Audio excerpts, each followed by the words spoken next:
understanding. So we'll continue from verse number 51. Yesterday we saw till verse number 50.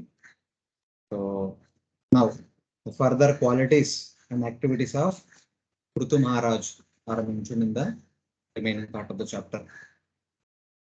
Phalam Brahmani Sanyasya Nirvisanga Samahita Karmatyaksham Shamanvana Atmanam Prakrite Param Gruheshu Vartamanopi Sasa Samrajyas Sriyanvita Na Sajjatendriyarteshu Niraham Matira Arkavat.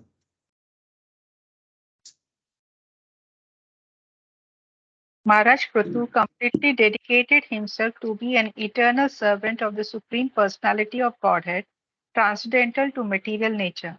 Consequently, all the fruits of his activities were dedicated to the Lord, and he always thought of himself as the servant of the Supreme Personality of Godhead, who is the proprietor of everything. Maharaj Prthu, who was very opulent due to the prosperity of his entire empire, remained at home as a householder. Since he was never inclined to utilize his opulences for the gratification of his senses, he remained unattached, exactly like the sun, which is unaffected in all circumstances. Yeah, his further qualities, what is his behavior while ruling and taking care of the kingdom, are indicated here. Offering all results to Brahman. Phalam Brahmani Sanyasya. That means whatever activities he performed, he offered all the best to Supreme Lord. Yesterday we saw that he was thinking that because Brahmanas are saying I am doing, otherwise I don't have any personal motivation to do all these activities. So that's why I am not doing any activity. So I am not entitled for the results. So all the results are offered in service of Supreme Lord. So being unattached, Nirvisanga, attentive while doing every activity was completely attentive, so that the mistake will not happen. Recognizing the Antaryami, always contemplating about Paramatma, the Supreme Lord, as the controller of Prakriti. Prakrite Param Karma Adhyaksham. Maya Adhyakshena Prakriti Suyate Sa Characharam. So in that way, we always remember that the Supreme Lord is the master of Prakriti, the material nature. Being free of false ego, Niraham Matir, without any ahankara. Like the sun, Arkavat, he was not contaminated by the sense objects. Na sajjate indriya arteshu. Even though he is surrounded by so many sense objects, so many opulences, kingly position, fame, name, etc., etc., but he was not contaminated by them because he never considered him to be the king. He always considered him to be the servant of the Brahmanas. So in that way, though he remained a householder with the kingdom and wealth, in spite of having a kingdom, lot of wealth, and as a householder, he was the wife, husband, and he was the father, but he was not at all condemned by any of the facilities that he possessed. That means he remained indifferent, but executed all the duties perfectly, attentively. So that was the mentality of King Prthu. He executed each and every duty without inattention. Prabhupada quotes multiple verses. Kamyanam karmanam nyasam sannyasam kavayo vidu sarva karma phalatyagam prahurtyagam vichakshana. Sarva karma phalatyagam. So he performed all the activities, but he never wanted to enjoy the results. He performed all the activities on behalf of the Brahmanas. But what did he do? Shravanam, Kirtanam, Vishnu, Smaranam, Padasevanam, Marchanam, Vandanam, Dasakam, Atmanam. This is his main activity. For his own sake, he would do bhakti. For as a service to Brahmanas, he would take care of the kingdom, family, everything. So that was the indication in this verse. So with complete knowledge that the Supreme Lord is the master of Prakriti, everything is happening under his supervision. I am simply an instrument. I am not the doer. So and hence I am not the enjoyer. So with that complete understanding, with complete detachment from the material opulences, without any possessiveness, without any mastership or enjoyership, He performed all the activities, but he was never attached to anything. Thus, evam adhyatma yogena karmani anusamacharan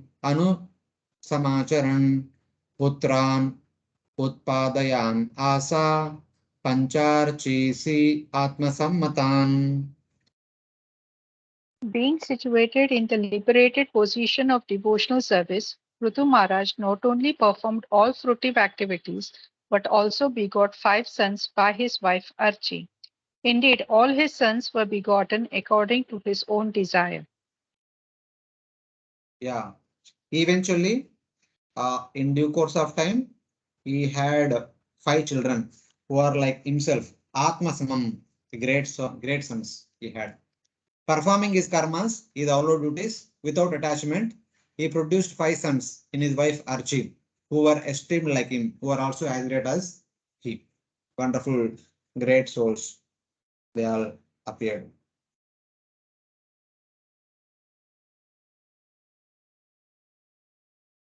So Prabhupada actually talks about samskaras in this purport. So the parents become successful if they take care of all samskaras and beget children and take care of them very nicely. Their life will be successful. So in that way.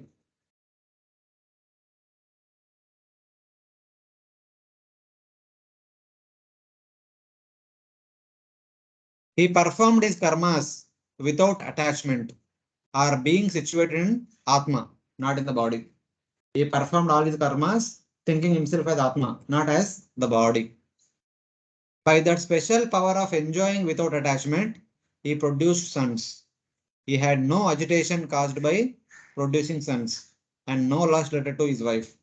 He did as a matter of duty. So without any personal motive or personal attachment in that way. So Prabhupada says that for begetting children, the Garbhadhan Samskara should be followed. Then one can beget children with Krishna conscious mentality. It's like that. Vijitasvam Dhumrakesham Haryaksham Dravinam Vrikam Sarvesham Lokapalanam Dadaraika Pruturgunan. After begetting 5 sons named Vijitsava, Dhumrakesha, Haryaksha, Dravina, and Vrika, Prthu Maharaj continued to rule the planet. He accepted all the qualities of the deities who governed all other planets. Yeah. Thus, after begetting 5 children, Vijitasva, Dhumrakesha, Haryaksha, Dravina, and Rika, Prthu embodied all the qualities of the Devatas. So this is about his activities as a householder, as a responsible person, as a king, all these mentioned. Now, starting from the next verse onwards, his wonderful qualities are described. It is indicated here. Sarvesham Lokapalanam Dadaraika Pruturgunan. Prthu contained all the qualities of all the Devatas. Like Prahlad Maharaj prayed in the 5th canto. Yasyasi Bhaktir Bhagavati Akinchana.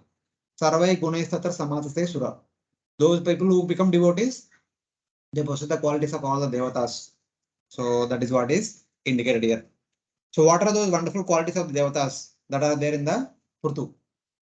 That is mentioned in the remaining verses of the chapter. Just as previously, at the time of his birth, Prthu was praised by the bards, Suta, Vandi, Magada. The same thing continued throughout his life. Thus, at all times, he was praised for his wonderful qualities. What are those qualities? Some of them are listed in the following verses. Gopitaya Jagasrushte Kale Sve Sve Chutatmaka Manovag Vrittibi Saumyer Gunai Samranjayan Praja. Since Maharaj Prthu was a perfect devotee of the Supreme Personality of Godhead, he wanted to protect the Lord's creation by pleasing the various citizens according to their various desires. Therefore, Prthu Maharaj used to please them in all respects by his words, mentality, works, and gentle behavior. Yeah. Always thinking of the Lord Achyuta Atmaka. in order to protect the created universe, Gopitaya Jagasrishte, protect the entire Bhumandala, which was Lord's creation. According to time, he pleased the citizens by his attractive qualities, words, and mind. With his mental disposition, attractive words, and also attractive qualities, he makes sure that all the people are happy in his kingdom. Okay, that was the purpose with which Prthu appeared. Prthu represents Palana Shakti. So in that way. Rajeti Adannamadeyam Soma Raja Ivapara Suryavad Visrujan Grahnan Pratapam Chabhuvovasu. Maharaja Prthu became as celebrated a king as Somraja, the king of the moon. He was also powerful and exacting, just like the sun god, who distributes heat and light and at the same time exacts all the planetary waters. Yeah. He is compared with the moon and sun. Thus, he took the name king and was like another moon or chief of the Devatas. Shining like the sun, moon is considered to be chief of Devatas.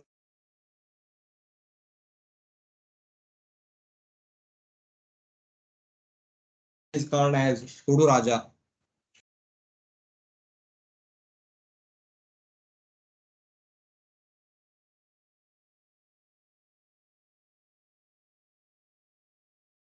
Yeah, is called as Udu Raja or Udupa.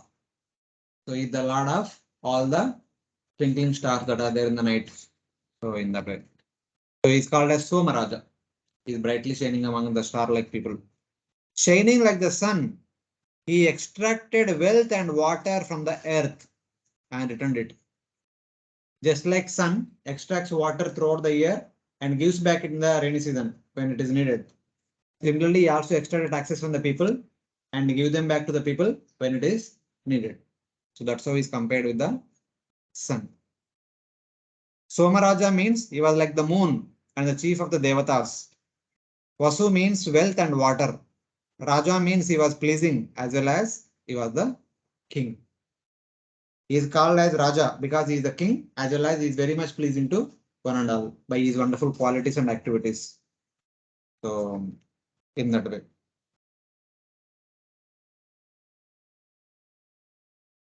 So Prabhupada gives the example of sun distributing heat and light. Similarly, King Prthu distributed whatever he has for the benefit of the people. He took care of the people very nicely like his own children. So in that way. Tejase Vagnir Mahendra iva Durjaya Titikshaya Daritriya Dyaur iva Bishta Donunam. Maharaja Prthu was so strong and powerful that no one could disobey his orders any more than one could conquer fire itself. He was so strong that he was compared to Indra, the king of heaven, whose power is insuperable. On the other hand, Maharaja Prthu, who also as tolerant as the earth and in fulfilling various desires of human society, he was like heaven itself. Yeah. Agniva, like Agni, he had unconquerable influence. His influences cannot be checked by anybody. Like just like fire cannot be checked by anybody. And like Indra, he had unconquerable strength. Indra is known for physical strength. He had tolerance like the earth. Mother Earth is known for tolerance. And he gave desirables to men like the Swarga. Swarga is known to offer whatever one want. So he also would give whatever the citizens wanted. So he is like charitable person, most magnanimous person. So his qualities are compared to all these different things with which we are familiar. So it's like that.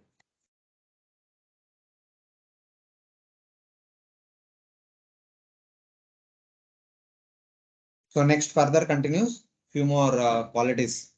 Varshati smayata kamam parjanya iva tarpayan samudra iva durubodha satve nachala radiva. Just as rainfall satisfies everyone's desires, Maharaja Pruthu used to satisfy everyone. He was like the sea in that no one could understand his depths, and he was like Meru, the king of hills, in the fixity of his purpose. Like Lord Parjanya, god of rain, he showered water. He showered whatever was desired. Just like rainy season, rain comes everywhere abundantly. Like that, he gave everything people needed, like Parjanya. Like the ocean, he was unfathomable. He was so deep like the ocean. He was so grave and so deep. He was steady like Mount Meru. Satvena Achalara Diva. Steady means steady in following Dharma, not deviating here and there for petty things. He was always fixed in Dharma, Dharma Parayana, Dharma Pala. So in that, he is as strong as Mount Meru. So in that way. धर्मराडिव शिक्षायाम् आश्चर्ये इमवानिव कुबेरा इव कोशाद्यो गुप्तार्थो वरुणो यथा. Maharaja Pruthu's intelligence and education were exactly like that of Yamraja, the superintendent of death. His opulence was comparable to the Himalaya mountains, where all valuable jewels and metals are stocked. He possessed great riches like Kuvera, the treasurer of the heavenly planets, and no one could reveal his secrets, for they were like the demigod Varunas. Yeah, further qualities of King Pruthu. He was like Yamaraja in applying punishment. Dharmarad iva shikshayam. He was like Dharmaraja, Yamadharmaraja in awarding punishment. And he was like Himalayas in astonishing everyone. Acharye Himavan iva. Himalayas are like so huge. Stavaranam Himalaya. Yeah, Stavaranam Himalaya in Bhagavad Gita, Lord Krishna says. So anyone goes to Himalaya, they become astonished. So like that, he was astonishing to everyone because no one knew him completely. When people anticipate something, he would excel in that anticipation in that way. He was like Kuvera in wealth, just like Kuvera, the Koshadikar of Devatas. He is having all the wealth. He was like Varuna in hiding things. Gupta Artho Varuno Yata. So Varuna is also like the treasurer, not treasurer. He was the storekeeper of all the important things of the Devatas. So like that, King Pruthu also is he would hide the important things. He would not reveal things to one and all, which are very important. So it's like that. Especially his devotional service, devotional qualities, and few other things like that. मातरिश्वेन सर्वात्मा बलेन महासौजसा अविषयतया देवो भगवान् भूतराडिव.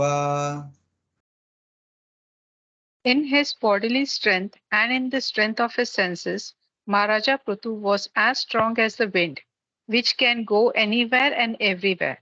As far as his intolerance was concerned, he was just like the all powerful Rudra, expansion of Lord Shiva or Sadashiva. Yeah.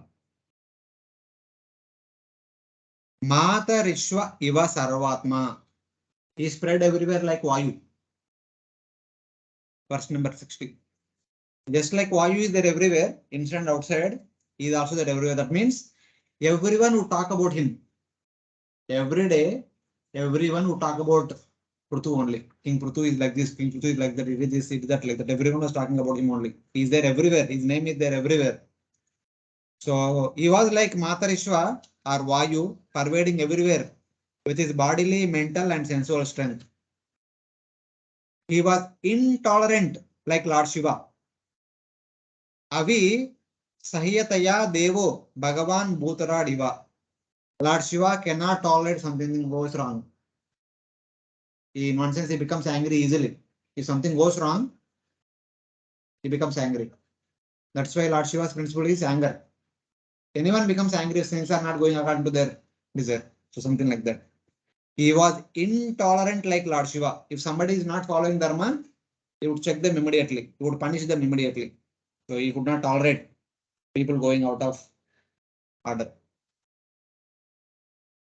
Kandarpaiva saundarye manasvi mrugaradiva vasalye manuvandranam prabhutve bhagavanaja.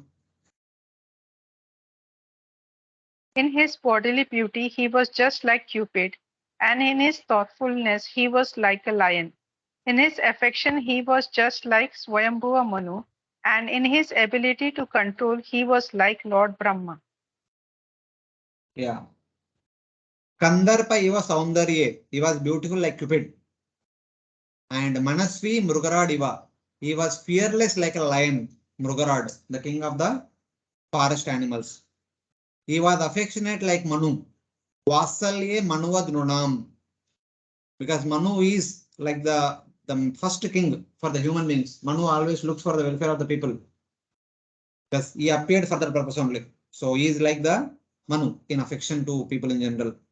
And he was powerful like Brahma. Prabhutve Bhagavan Aja.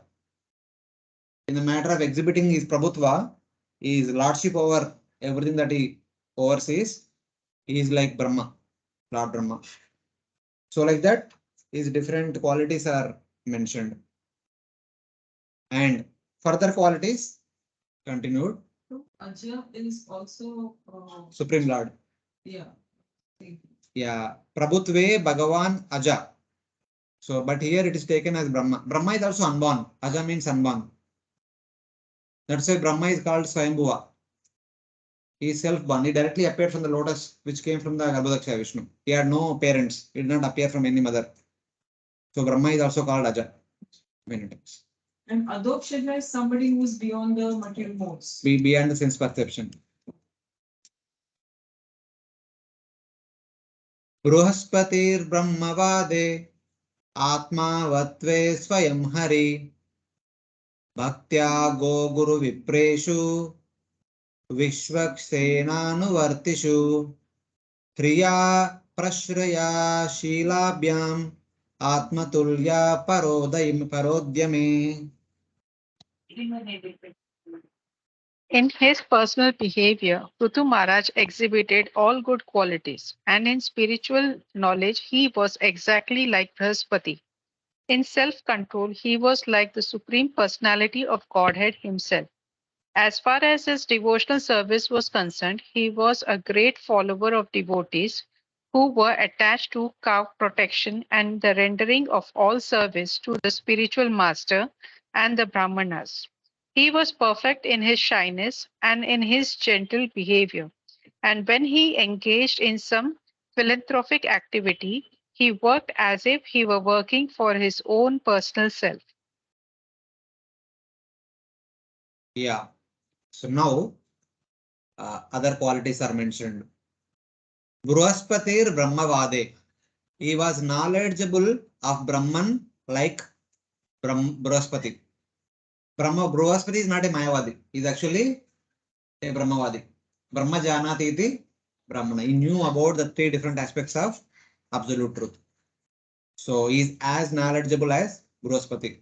So Prabhupada talks about Chaitanya Mahaprabhu having a conversation with Tarova Bhattacharya, who is expansion of Bruhaspati. There he speaks the commentary of Shankaracharya and of Mayavada. Then Chaitanya Mahaprabhu listens him very nicely, very patiently. Then he counteracts and transforms his art, etc. And in control of his senses, he was like Lord Vishnu himself. Atmavatve Swayam Hari. So here comparison with Lord Hari is mentioned. The previous was we should take Brahma. Here we should take Lord Hari. So in the matter of controlling his mind and senses, he was like Lord Vishnu himself. In his devotion to cows, here the last thing is very important. In his devotion to cows, unto elders, unto the Brahmanas, and unto the devotees, and in helping others, para udyame, with bashfulness, humility, and cheerfulness. He was like Prthu. Atma Tulya. There was no one equal to him. So there is no comparison given to somebody else. He was like himself. I was just thinking, who is he compared to? Atma Tulya. Of course, we can take Atma Tulya as one compared to oneself and also one to the Supreme Lord. Atma can be taken as Supreme Lord also. Atma means Paramatma from that sense. Either he is like himself or he is like Paramatma. Of course, he is the incarnation of Supreme Lord. So in that way. Bhaktya Goguru Vipreshu Vishwaksena Anuvartishu. Vishwaksena Anuvartishu means the devotees. Vishwaksena Anuvartishu. Vishwaksena is Lord Vishnu. Anuvartishu is devotees. Serving them and also helping others. How? Priya, Prashraya, Shilabhyam. He would do all these things with bashfulness, with humility, and with cheerfulness. So, and in this matter, no one can be comparable to him. He is the only one person who had all these wonderful qualities. Or the Lord had all these qualities. Like that, we can take. Atmaturya stands for himself or unto the Lord. Atmavatya means in controlling the senses. There was no one equal to him in devotion and helping others. That's why he was compared to himself only. So Prabhupada gives that example of Supreme Lord is the ideal self-controller, as the ideal brahmachari. Like Vamana, Narayan Rishi, Chaitanya Mahaprabhu exhibited that renunciation. So in that way. Finally, the last verse which Maitreya speaks. Kirtyordva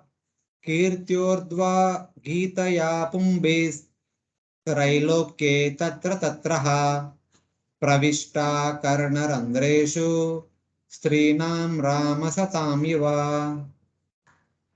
Throughout the whole universe, higher, lower, and middle planetary systems, Prthu Maharaj's reputation was loudly declared, and all ladies and saintly persons heard his glories, which were as sweet as the glories of Lord Ramchandra. Yeah, his glories are spread everywhere, like that of Lord Rama. His fame declared loudly by the public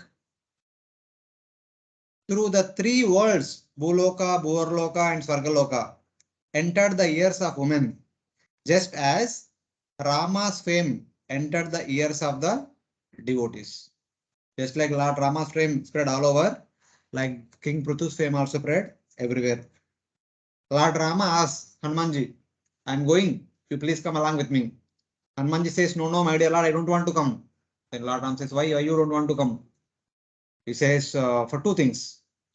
So I want to stay here in this body as long as this body has lifespan. And also, I want to hear your glories as long as they are sung here. Sung all around. Then Lord Rama told they'll be sung as long as the creation is there. Throughout the day of Brahma, my glories will be sung. Hanuman said, oh, no problem, I'll stay till then. That's how he was blessed to become Chiranjeeva. He is one of the 8 or 9 Chiranjeevas are there. So Chiranjeevi means those who can live for the entire day of Brahma. They are called Chiranjeevi. So he said, as long as your glories will be heard by the people, one and all, I will stay here. So Lord Rama says, my glories will be heard throughout the day of Brahma. So it's like But Chiranjeevi means they live for long. that. How long? Don't they age? No, they don't age. Even the heavenly legend don't age. What to speak of these personalities? They don't age. So he Aging, doesn't know. they never grow old. Like if you see Aswathama was like in one sense given that kind of benediction, then he will be like staying for long. Like He is also one of the Chiranjeevi. Chiranjeevas. Yes. What was his name? Ashwatthama, father Dronacharya, Krupacharya. He is also one of the Chiranjeevas. Krupacharya also. Few people are there, they are Chiranjeevas. They don't grow old. Even the Devatas, how they never grow old. They remain 16 years looking. We discussed previously also many times. Sadhyo Garbha it is called. So as soon as the father and mother conceive, the child is born within one muhurta. In one muhurta, they grow to twins. They grow to youth. And for the entire life, they remain youth only. That body never grows. In the heaven, there is no concept of growing. After their birth in one muhurta, they become youthful. They remain youthful ever. they become old or become bodily disfigured, maybe because of some curse here and there. Otherwise, in general, they don't grow old. Growing old and all, Bharata people only. So it's like that. Because they drink nectar, they drink and their food is nectar. So that does not allow them aging. And we eat all chemical food. So we age fast. Then naturally what we are supposed to age. So in that way. So any questions? That's this chapter is over. Before starting the next chapter, any questions? You revise what we did yesterday. Huh? And they revised Kriya Kalita. And no. So which verse did you start with? 51. We just started with 51. 51.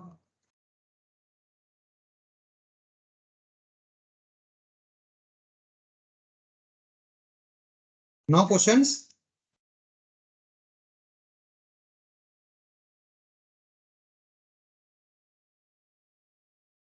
Okay, if there are no questions, we'll continue with chapter 23. This is Maharaja Prthu's going back to Godhead.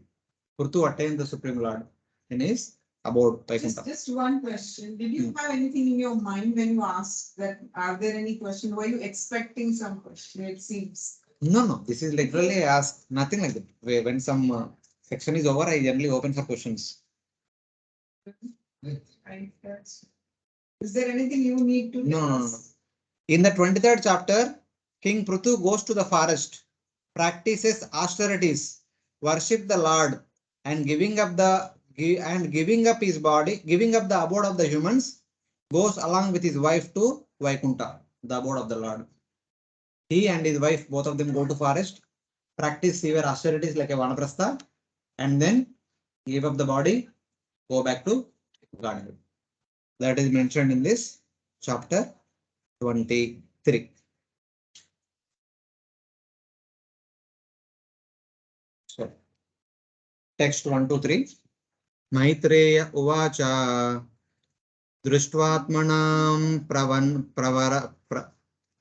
प्रवयशम् एकदा वैन्य आत्मवान् आत्मना वर्धिताशेषा स्वानुसर्गा प्रजापति जगतस्तष्टुतश्चापि वृत्तिदो धर्मभृच्छताम् निष्पादितेश्वरादेशो यदर्थम् इह जज्निवान् आत्मजेषु आत्मजाम्यस्य विरहाद् रुदतिं इव प्रजासु विमनश्वेका सदारोगात् तपोवनम्.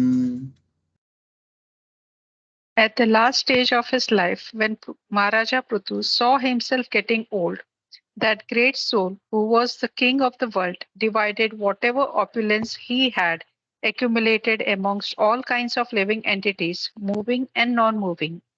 He arranged pensions for everyone according to religious principles, and after executing the orders of the Supreme Personality of Godhead in complete coordination with him, he dedicated his sons unto the earth, which was considered to be his daughter. Then Maharaja Prthu left the presence of his citizens, who were almost lamenting and crying from feeling separation from the king, and went to the forest alone with his wife to perform austerities. So, after ruling for considerable amount of time, considering this the suitable time, he crowned one of his son, Vijitashva, as the next king. Then he went to the forest, accepting the Vanaprastha order, and his wife followed him. That is indicated in this verse. Once seeing his body age, Drishtva Atmanam Pravayasam, seeing that he has become old enough. Now enough is enough, that he has ruled sufficiently. King Prthu, the protector of the people, maintainer of all moving and non-moving entities, who was in control of his mind, who had by himself increased the wealth of his state, and who was the upholder of dharma for the devotees, after having fulfilled the order of the Lord to take care of the people. Lord gave him order to take care of the people nicely. Having appeared on the earth For that purpose, Prthu appeared only to establish an example of how to rule the kingdom. Handed over to one of his sons, the earth, the entire Bhumandala, who was lamenting out of separation from him. The son, after becoming king, understanding that father is going to leave, now going to the forest, though the son was lamenting, still the king went to the forest alone with his wife. He did not take any servants, he did not take any possessions, he did not take any bedding, he did not take any money, any wealth, nothing like that. He just went alone with his wife. While the citizens grieved, Prajashu Vimanastu. So, thus, today morning is Grace Shamnak was talking about the current chapter which is being discussed in the Bhagavatam class is Dhritarashtra quit the home. The next chapter will be 15th chapter. Pandavas retire timely. So like that, King Prthu also retiring timely. Sorry, Radha Gopinath. So in that way, King Prthu thought before accepting the Vanaprastha order, King Prthu thought like this: the Lord will not bring me to his side for service. Because I am ruling nicely, Lord might want me to continue to rule here only, not to come to spiritual world. So Lord does not take me to his side. I have not done that much worship and I have not been fully purified. On his side, he is thinking that I am not a great devotee. I have not done devotion service sufficiently and I am not completely purified. I still have a lot of contamination. I am attached to kingdom, this, that, this, so many fame name, etc. etc. Therefore, taking Vanaprastha, going to the forest and engaging in chanting and remembering the Lord 24/7 continuously and completely, like our ancestor Dhruva, just like our Dhruva Maharaj went to forest and remembered the Supreme Lord. I will perform austerities to attain the Lord quickly. If I continue to rule over the kingdom, Lord will never take me to kingdom. And later, Lord will never take me to Vaikuntha. Because Lord might think, let me do the ruling only. Or Lord may think that this person attached to kingdom only. Why should take him? Thinking like that, he thought that let me go to forest like Dhruva and perform severe austerities like Dhruva. Thus, I will go back to Godhead very quickly. And also, I will make Vanaprastha Ashrama famous with the people. By myself going to Vanaprastha order, I will set a good example of retiring timely and going to Vanaprastha order and attaining perfection. Edyat acharati shrestha tatadeva itorojana. So thinking like that, King Prthu at the right time, thinking like this, at the right time, he went to the forest for performing austerities. So like that, it is indicated. Just mentioned that he did not take any possessions as such. So they simply went into the forest. Being a king, being used to so much of popularity, and suddenly drastic change. So they live in the forest. What do they do? I mean, wait, we are discussing that only. What do they do? We today the entire chapter is about that only. Atmana Varditatesha Sanu Sarga means he who by himself increased villages, cities, and food for the people in general. So that king, in spite of doing all those things, he decided to go to forest. It is he who created the kingdom. It is he who created the opulence for the people in general, but still giving up everything, he decided to go to forest. Atmajam means the earth, whom he considered as his own daughter. He wanted to give her up. So in that way. So he went to forest. Then what did he do in the forest is what comes in the upcoming verses all the way up to 18. So these verses are typical that what a person after taking to Vanaprastha order is supposed to do. More details are given in 7th canto, one of the last chapters. There exactly what do you mean by Vanaprastha order, what they are supposed to do. More details are given there. In connection with Prahlad Maharaj or something? No, not necessarily Prahlad Maharaj. Prahlad Maharaj, where did he go? Vanaprastha. No, just 7th canto is this. No, after Prahlad Maharaj, past time is over. 10 chapters talks about Prahlad Maharaj, last 5 chapters talks about Varnashram system. Brahmachari, Gurastha, Vanaprastha Sannyasi, Brahmana, Kshatriya, Vaishya, their qualities and activities are mentioned. The Varnashram system means what? That is explained in that 5 chapters. Tatrapi adabhya niyamo vaikanasa susammate arabdha ugra tapasi yata swa vijaye pura.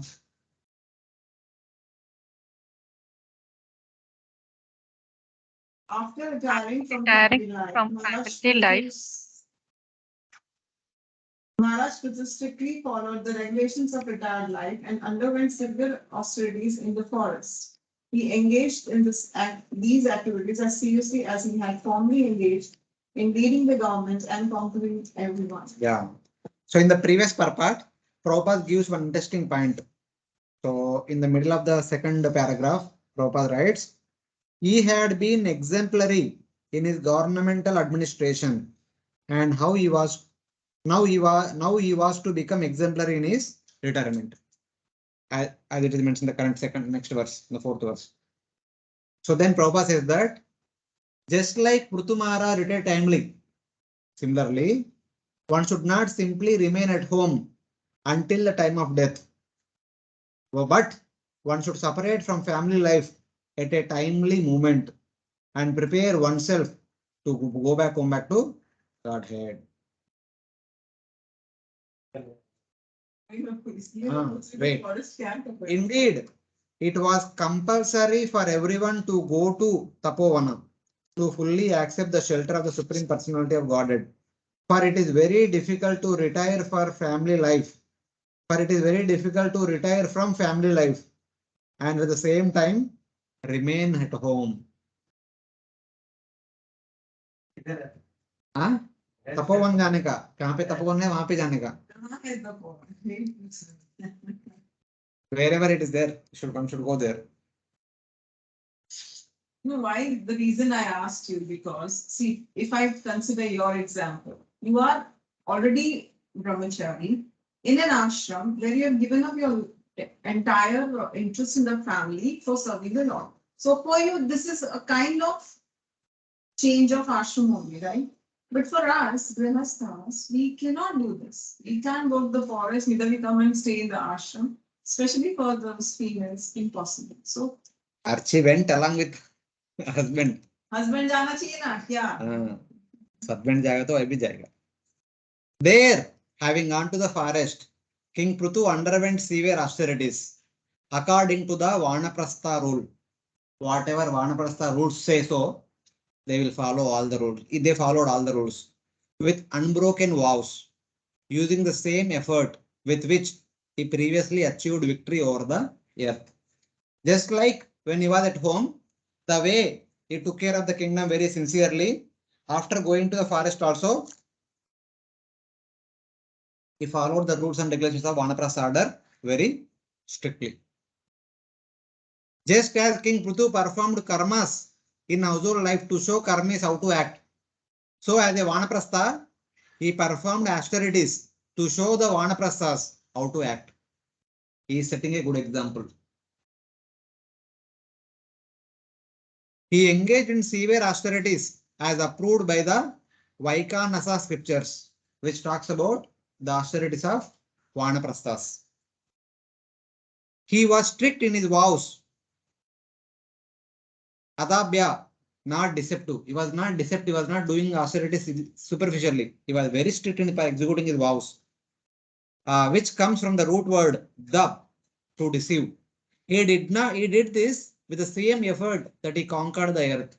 Just like with wholehearted effort, he conquered over the earth and ruled over the earth. He took care of the citizens very nicely. Now with the same sincerity, he is actually doing the Vanaprastha austerities. Actually, this is actually a big adventure. The Kshatriyas, by nature, they are adventurous. They always want to do impossible. Vanaprastha is not meant for anyone and everyone. Since you are asking the question, I'm saying that the Varnashram says that the Brahmanas supposed to go through the 4 orders systematically. Go to Gurukul as a brahmachari, study nicely, come back, get married, stay at home for some time. then take on to Vanaprastha order, then take on to Sannyasa order, travel everywhere and teach about Krishna consciousness. The Brahmana is supposed to go through the 4 stages, but from the beginning to the end, they live a life of tapasya. So for them, Vanaprastha is not a difficult thing. शुरू से उनका जीवन वैसा ही है. They are like basically poor and they live life of sannyasa is like a second nature only. It is not a difficult thing. But on the other hand, the Kshatriyas, they are supposed to go to Gurukul, they study as a brahmachari, they come back, they marry, they rule over the kingdom, they live in the midst of opulences, but still they are not too attached to opulence. They live in the midst, but most of the time they spend in going to the war. When they go to war, war means it is also big austerity. No food, no rest, no comforts, just fighting morning to evening and taking little rest in the night, again rejuvenating, the whole body filled with lot of wounds. Next day again fighting. That is a big adventure. The Kshatriya by nature, they are adventurous to do something impossible. And in spite of living in the midst of so many opulences, at right time they give up everything. They go to forest and perform severe austerities like adventure. That is also another adventure. They undertake austerities very strictly. Kshatriyas can do that. They cannot do. That's why it is not meant for them. Vaishyas, they will go to Gurukul, they study, they come back, get married, and they live at home and die. Because they cannot take up austerities like the Kshatriyas and Brahmanas can take up. So they are not meant to go for Vanaprastha. They have to die like a Gurastha. And Shudras, they are not even qualified to go to Gurukul also because they cannot even maintain Brahmacharya. So because their mental stability is not so much. So they are allowed to get married as early as possible and they lead proper household order and they die like householder. They don't have to go to Gurukul as a Brahmachari and then Vanaprastha or Sannyasi. So Vanaprastha is only meant for Kshatriyas and Brahmanas. And Sannyasi is only meant for Brahmanas. So that is the general Varnashram system. So here our Prthu as a king, adventurous, is going to forest and want to perform adventurous austerities. Their personality is like that. They will do it. Others will not do it. Others can't even stay one day in the forest. I know somebody who went to forest like this, from Maharashtra, came back. Yeah, they will come back. But that is not their nature. The kings, in spite of staying in the midst of all the opulences, they can give up at any given moment of time. But Vaishyas are not like that. That's why in one of the previous class we discussed, if the Vaishyas make a criminal act, the punishment is take the wealth from them. For them, giving up the life is easy than giving up the wealth. They have a lot of attachment for the wealth and possessions more than the life itself. So they can't live without opulences. That is Vaishya mentality. Like that. So they cannot perform severe austerities like that. They can sponsor. They have charitable disposition. They can give charity as much as. So if somebody has charitable disposition, then why can't they just give up the wealth also? Not easy. Not easy. It's not. It's not. It's not. Also, you mentioned that Kshatriya can go and they perform austerities as per their valor or whatever. So are you indirectly saying that as per your psychophysical nature, you perform devotional service? Is that what you No, saying? not like that. See, this is a traditional Varnashram system. For a devotee, Bhakti is already beyond 3 modes. For a devotee, if possible, they can follow all these rules and regulations. Otherwise, simply practice execute Bhakti till the last breath and depend on the Lord's mercy. They don't have to go through all these austerities. Because you can remember, Prthu Maharaj representing a Sattvaguna Bhakta. So devotee should become Ananya Bhaktas. Like complete surrender. Sarvatmanaya Sharanam Sharanyam. Or no need to go to the forest. Live at home also, but complete dependence on Supreme Lord. So how do we apply this Vanaprastha or Sannyasa principle as a householder? Stay in home only, but not attached to controllership, ownership, rulership, enjoyership, all those things we should give up. Yeah, you have mentioned this many Minute. times. The ship mentality we should give up. Stay home, but engage in devotional service 24/7. That should be the prime activity. Set a good example for the next generation. That itself is Vanaprastha or Sannyasa for a householder. So in that way. Like if you hear, I mean, we heard all of us the morning class, and Raman Rai was talking, talking about going beyond the one. Vanaprastha was just the basics there. If you That is a discussion between two elevated souls. Yeah, So we shouldn't apply all those things at our so level. when you say Ananya Bhakta, you have to become, that will be that level. So that is Raganuga Bhakti. Yeah. From my point of view, Anna Bhakta means just don't worry about earning so much money even after 60 years also. Be satisfied whatever you have. Don't worry about eating so many opulent things. Don't worry about having opulent decorations in the house. Just engage in devotional chanting, hearing and remembering and preaching that activities. So in that way. Not worry about increasing the material opulences or comforts. The mind should not be on them. Give all the controllership to the next generation, daughter-in-law or son, whatever. And be detached from the household control. So that is one prastha. For the mother, it is like that. For the father, give the responsibility to son, give the business to son, and be detached and engage in the devotional service 24/7. If the son is genuine, I mean genuine in the sense the son is what you can say sane and obedient, they will make sure giving all the facilities to the parents so that they will practice bhakti. They will not trouble the parents so much. When son, after marriage, when he takes up the responsibility of taking care of the family occupation or business, they will make sure that the parents have privacy, more and more time for practicing their bhakti. So they facilitate. So they don't have to worry about the facilities, basic facilities. So when both are in harmony, things go in proper. So it's like this Varna system is actually mutual dependence. It's a system of mutual dependence. We need everyone's help in order to do our duties properly. On our own, we cannot do everything. Everyone should do their responsibility according to time plus circumstances. Then things will go in proper order. So everyone will attain perfection. When people are like opposite poles, so it is very difficult. So now the interesting thing comes from verse number 5 onwards. What did he do in the forest? What were the austerities he followed? Kandamula falahara shushka parnashana kvachit abbaksha kvachit pakshan vayu bakshastataparam. Yeah, please read. In the Tapovan, Maharaj Prthu sometimes ate the trunks and roots of trees, and sometimes he ate fruit and dried leaves. And for some weeks he drank only water. Finally, he lived simply by breathing air. Yeah, just like Dhruva Maharaj. Anyone remember what did Dhruva Maharaj do when he went to forest for 6 months? Huh? Huh? Don't want to remember that? I want to upgrade that. First, once in 3 days, he used to eat some berries. Next, once in 6 days, he used to, that is the first month. Second month, once in 6 days, he used to eat only dry leaves. Third month, once in 15 days, he used to drink water. Once in 9 days. And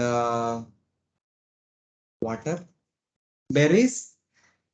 No, actually, first 3 days, once in 3 days, some fruits. Once in 6 days, some berries, dry fruits. And once in 9 days, dry leaves. Then once in 15 days, water. Then once in month, breathing. Fifth month, once in 15 days, our breathing is done. Sixth month, he breathed in the beginning of the month, then till the end of the month, he did not breathe only.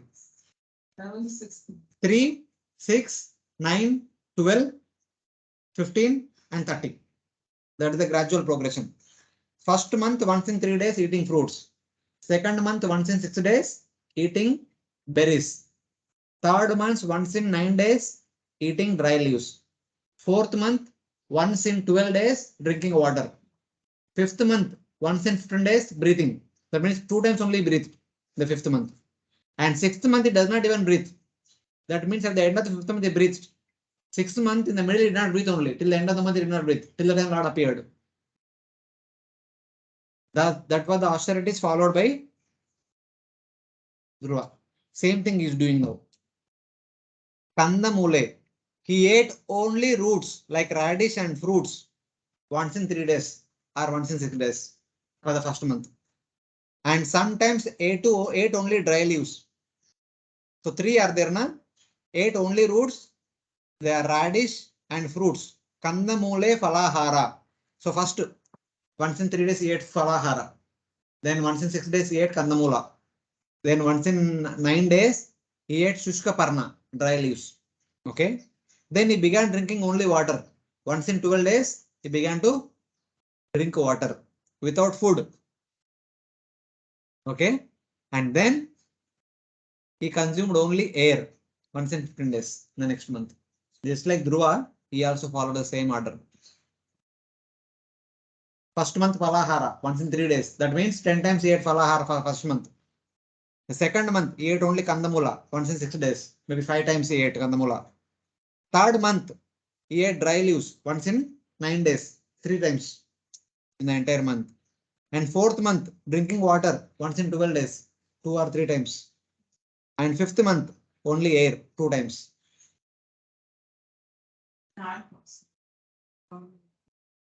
हम सोच नहीं सकते. About Kandamul, can you give some guidance? Because sometimes when we are in the friends circle, there are Jains also, and for them, eating Kandamul is absolutely not it's forbidden because they feel that it is grown in the earth, so there are like a lot of jivas there, the worms and the bacteria and all. So for them, it is not allowed, and for us, Kandamul is supposed to be the austere thing to do, like the sages and all. They used to eat all the more Kandamul than anything. Right? So such a big difference in the two religions. I'm not understanding. I don't know. Intentionally, we are not killing the gems which are there in the earth. If you don't take out the kandamul or any such thing which is growing inside the earth, they will simply get spoiled. For example, groundnuts are there. If you don't take them out of the land, what happens? 2 things will happen. Whatever the grains are there inside there, they will die. Second thing, every green is possessively a jiva, which is supposed to become the next plant. We are denying that by not taking them out of the earth. Are you getting? Every groundnut grain has it is a seed. Okay. If you don't take it out of the earth and don't plant it again, we are denying that facility for that. So it is our duty to take out, and partly we consume for ourselves and partly we sow again. So otherwise they get spoiled. So only 2 plants, onion and garlic, which have seeds above and root below. In order to continue the generation after generation, you don't have to pluck them out. Seeds are above. If you sow the seeds, the next plant will come. So उसके लिए pluck करने की जरूरत नहीं. So that is not meant to eat. How the carrots grow? Carrots, again put the same carrot once again. Carrots के roots भी होते हैं नीचे. वो थोड़ा ही होता है. Carrot root carrot के साथ root रखना पड़ेगा. You cannot cut them separately. You need to put them as it is. Then it will go again. So it's like that. Because of that reason, if you don't take them out, you are denying their continuation of their life. That is also not good, not proper. Wish I knew this argument. So then the bacteria and all, it is their destiny. That their time is over, they died. If at all some bacteria dies, that's all, their time is over. We are not intentionally killing them. It is happening by chance or by the way. Not by chance, by the way it is happening.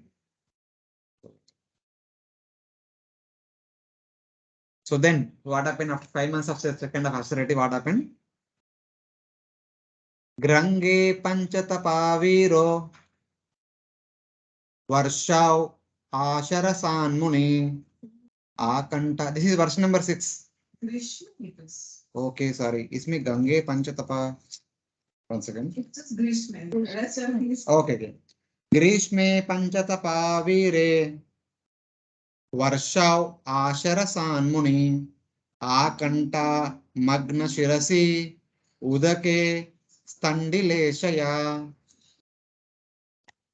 Following the principles of forest living and the footsteps of the great sages and munis, Prthu Maharaj accepted 5 kinds of heating processes during the summer season, exposed himself to torrents of rain in the rainy season, and in the winter stood in water up to his neck. He also used to simply lie down on the floor to sleep. Yeah. So in the previous purport, in the last 4 lines, Prabhupada mentions that, see, the Varnashrama followers are going to, the Kshatriyas and Brahmanas are going to forest and following all these austerities. Then what about devotees? They don't have to go to forest, but staying at home, live a simple life. Don't live a complicated, opulent life. What is a simple life? He is quoting the example of Srila Bhakti Siddhanta Saraswati Thakur. He says that Westerners or anyone, however, Westerners or anyone else can follow in the footsteps of Srila Bhakti Siddhanta Saraswati Thakur by living in a temple. Even while staying in the temple or even while staying at home, we should have a simple lifestyle. What kind of lifestyle? Which is transcendental to residence in a forest. The temple is transcendental to residence in the forest. And to vow to accept Krishna Prasada and nothing else. While living in the temple or while living at home, one should take a vow that I will not eat anything else other than Krishna Prasada. That too, if simple Krishna Prasada is possible. Follow the regulated principles, 4 regulated principles, and chant 16 rounds daily of Hare Krishna Mahamantra. In this way, one's spiritual life will never be disturbed. Of course, this is for the Westerners, as at the beginning to practice it is like that. As we go ahead, we should increase all these things. Chanting will increase, reading should increase, hearing should increase, and everything should increase more and more. But at least to start with, for Westerners, doing this also a big austerity. Instead of going to forest, going to temple and doing all these things itself is a big austerity. So in that way. So now, so the previous verse talked about his eating thing. But eating will not happen throughout the day. Once in a while he does. But throughout the day, what he would do? If it is summer, he placed the 4 fires around himself in 4 directions. He would sit in the middle and fire is there in the east, west, north, south, all 4 directions. And it is summer, and this he would do throughout the day. And sun is there above. There is no hover. There is no hut covering his head. There is no tree. He would sit on top of a rock and surrounded by fire in 4 directions. And the above, there is hot sun. That is tapasya. That is a rule that should be followed like that.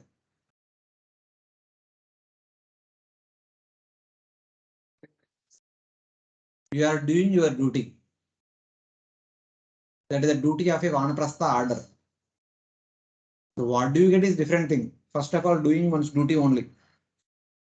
Also, you kind of get detached from the comfort now. Like in summer season, we generally look for the shed, at least in the forest. But here is invoking fire and probably, sitting like that. So It's not about the mercy project. It's not about there are 2 things. Because we are in the material world, we are always looking for the gain. घर पे था उस समय कुछ देखा नहीं. He was doing everything after Supreme Lord. So now he is doing because it is supposed to be done. It's not about what you are getting. It is about you are supposed to do it. Yeah, you need to one need to do one's duties. So what? But that should be the hetu, no? Why? Huh? Ultimately, the hetu is to go back to Godhead. But by doing tapasya, he does not go back to Godhead. Who said? he's going. He is going back to Godhead. He will go back to Godhead very soon. Who said that one will not go back to Godhead? Krishna said, Where? Naham tapasya name. Bhagavad Gita. I am known only by Bhakti. That Not by you tapasya. don't take it as an excuse. That means just by tapasya you will not attain. That doesn't mean that you should not do tapasya. This is extreme, no?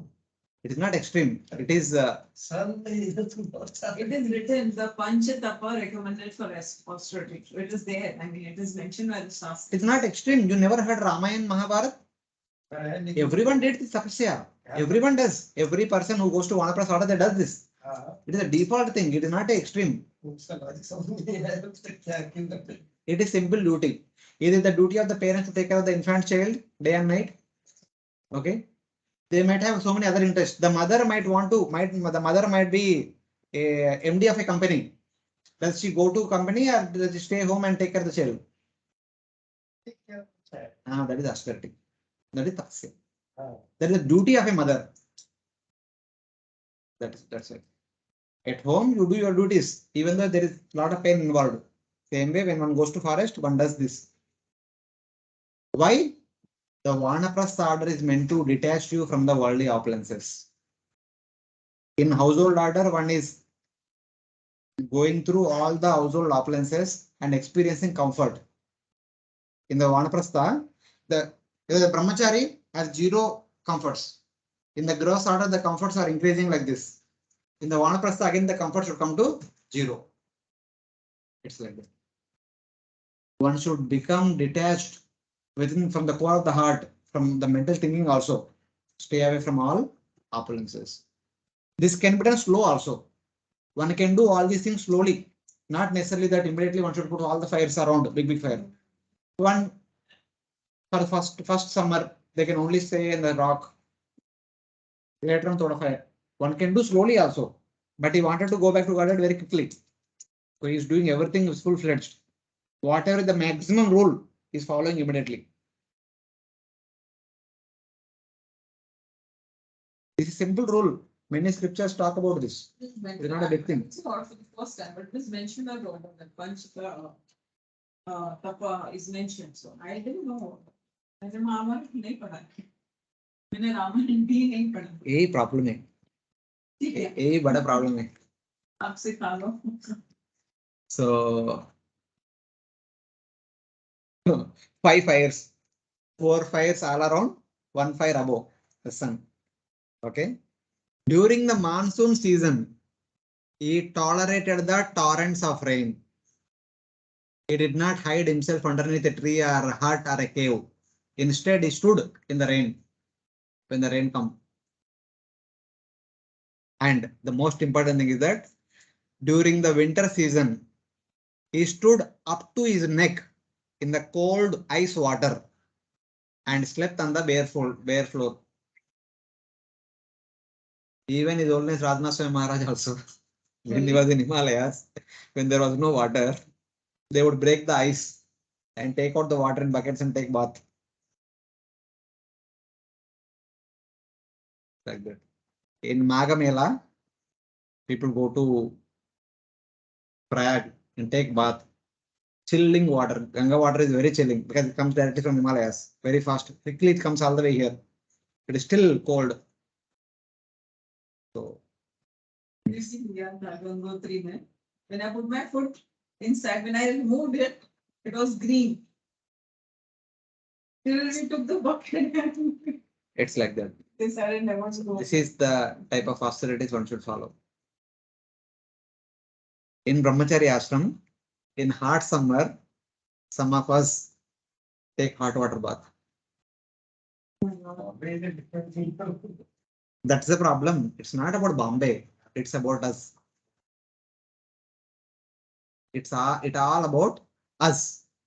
So you actually We are follow- pampering our body more than needed. We are simply making our body more than needed. Nowadays, I see whenever I travel in the trains, the parents are actually too much pampering their children. They don't want their children to go through any kind of discomfort. They want to give all possible comforts. They want to provide everything to their children. That is actually, they are actually killing their children. They are not pampering them. They are not providing them what they need. They are actually killing them. When hardship comes in the future, they will not cope up with that. They will commit suicide. They cannot continue for long. The children can be given all the pampering, maybe up to 5 or 6 years. Afterward, they should be trained robustly. So otherwise, direction. The children sit and order. The parents will buy and give to the children, and they eat, and increase the body weight simply. It's not only eating, we do a lot of other things also. Many other things also. But one thing I'm saying, observation is the eating only. The whole journey they keep eating only. And thing is like that, the children don't even get up and go to that wash basin to wash hands. They only have tissue papers and then throw it. So it's like that. The parents only give the tissue papers. Better don't go. Give, take it. And it is fair. The father will get up and go and get the water. If the father would get up and go and get everything, the child sits like Maharaj. So it's like that. I also relate to this because when like my child was young, I did all these things for her. But then now I'm not doing it. But now they are used to that kind of life. Like suppose like other They are thoroughly trained. or trained. We didn't train them. Then what? They are trained. They are accustomed. They are habituated to it. It is like that.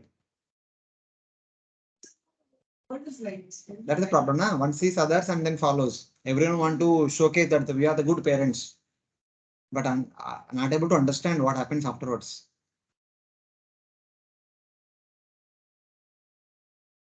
But on the other hand, in the Vedic culture, it is simple. Till 5-6 years, the children are pampered very nicely. Then they are sent to Gurukul. In the Gurukul, they have to do everything on their own only. There is no mother, there is no father, there is no ayah. No one is there. They have to do everything for themselves. They are thoroughly and properly trained. Now, the parents are sending their children to residential schools and colleges. Classroom AC, room AC, and everything is hi-fi. So then where is the training to the body? That is something. We are not aware of that.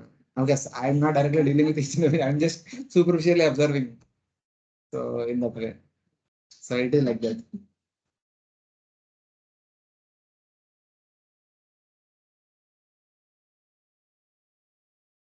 Panchatapa means he places 4 fires around himself while the sun shone overhead. Asarasat means he tolerated the showers. Shandile Shaya means sleeping on the earth.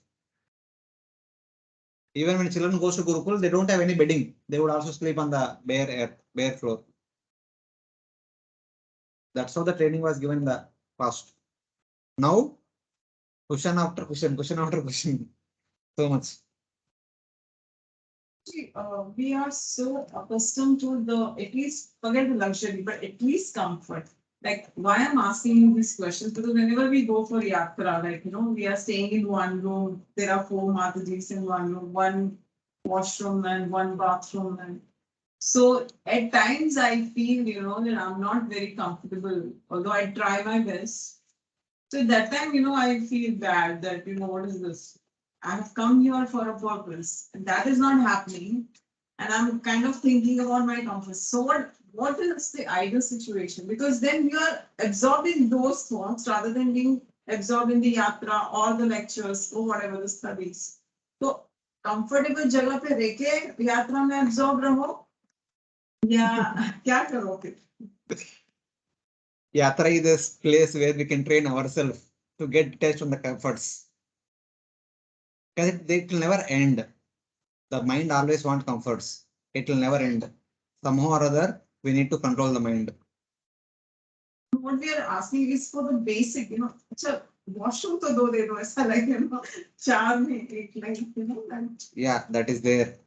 Unfortunately, the problem in the Kali Yuga is we want everything separately, individualized, because we have lost the culture of living together with multiple families, the big family, joint family together. Even though we live together, we live integrated small family only, wife, husband, children, and everyone has their separate rooms with attached bathroom. That is city culture. So when we go to yatras, we have difficulty to cope up with. So that is there. But we need to be ready for anything. We need to train ourselves. Slowly we should get detached from those separate comfort levels. Even what to speak of that same thing in the brahmachari ashram. So everyone is after individual rooms. Brahmacharis. No, we don't have. We are still living in the dormitory only. Only senior brahmacharis will have. Because everyone we want some privacy, some space, separate space where we can have our things properly. And so many other things also. We have difficult to get classroom also sometimes. Taking class here, base classroom available.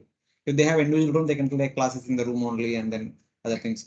And taking rest during the daytime in the midst of a common place is very difficult. If they have individual room, they can keep the environment quiet and then take rest. All these things are there. Of course, it is a need also. At the same time, we need to train ourselves also not to get too much accustomed to comforts. So you actually want your personal room? No. And you also mentioned that in the summer season, you all take hot water bath. Some brahmacharis take hot water bath even in summer season. For austerity, right? Not austerity, comfort.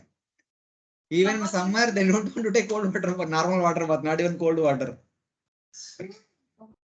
I'm not complaining, but of course, they have excuses because unfortunately, brahmacharis are not keeping their health properly. So health is not well, especially in the Mumbai environment, we can't keep good health. So some need actually, but at the same time, but I'm saying from the point of view of this discussion, we need to train ourselves for austerities. Sometimes we try to do, but when it rains, we also take cold hot water bath.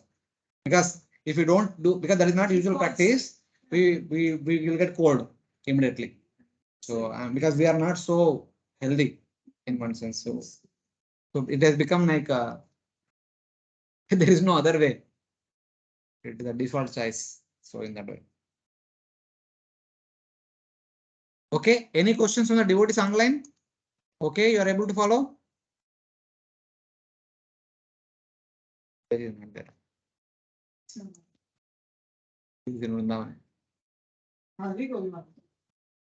Though his purpose was to show the people the Vanaprastha life, what was his intention in performing such severe austerities? Your question.